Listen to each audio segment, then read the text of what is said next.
जबकि पूरा मामला कानपुर के नौबस्ता थाना क्षेत्र में स्थित आवास विकास इलाके का है, जहां शहर के जूही में रहने वाली नूर सबा नाम की एक महिला का कहना है कि उसकी शादी पिता मोहम्मद उबैद ने 2016 में सिद्धार्थनगर के रहने वाले तारिक साहब से की थी, मगर ससुराली शादी के कुछ दिन बाद से ही लगातार दहेज की मांग करने लगी। जब महिला दहेज नहीं ला सकी तो उसके पति तारिक साहब ने 3 तलाक देकर अपने घर से भगा दिया।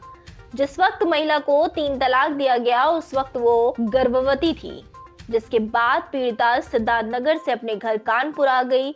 लगातार 3 तलाक मिलने के बाद न्याय के लिए पीड़िता थाने, पुलिस चौकी और कोर्ट के चक्कर लगा रही है। पीड़िता का कहना है कि आज से वह अपनी 5 वर्षीय मासूम बच्ची के साथ 4 दिसंबर तक आमरण अनशन पर बैठ गई है। यदि उसके बावजूद उसको न्याय नहीं मिला तो वो 5 दिसंबर को सीएम कार्यालय लखनऊ में पहुंचकर अपनी मासूम बच्ची के साथ आत्मदाह करेगी।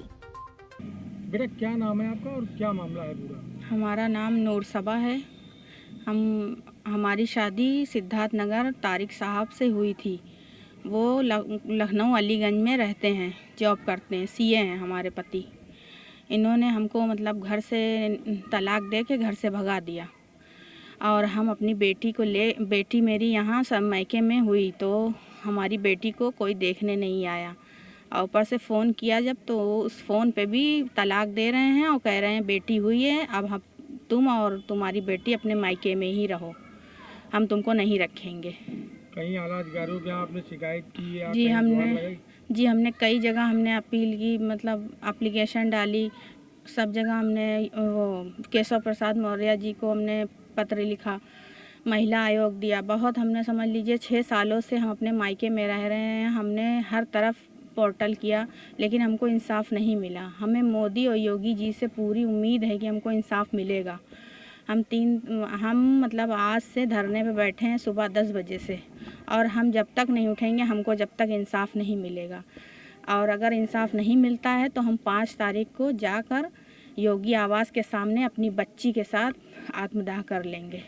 और अगर इंसाफ नहीं मिलता है तो हम 5 तारीख को जाकर योगी आवास के सामने अपनी बच्ची के साथ आत्मदाह कर लेंगे।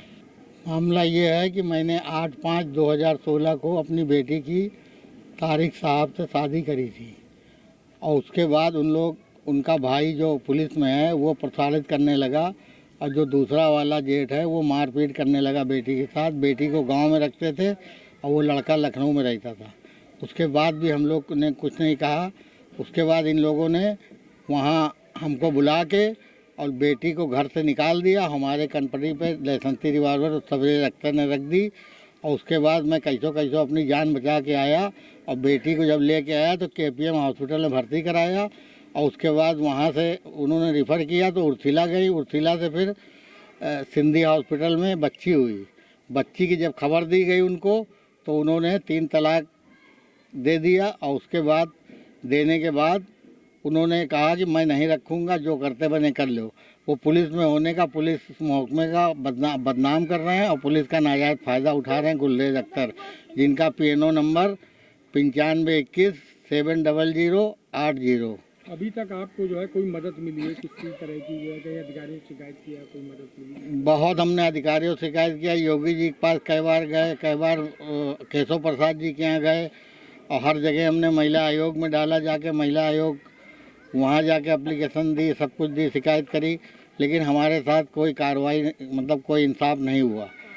इसलिए कि वो जो कि हम भारतीय जनता पार्टी में क्षेत्रीय मंत्री खुद हैं और उसके बाद भी हमको इंसाफ नहीं मिल पा रहा है। 12 साल से मैं सेवा कर रहा हूँ पार्टी की और उसके बाद भी हमको इंसाफ नहीं मिल पा रहा है।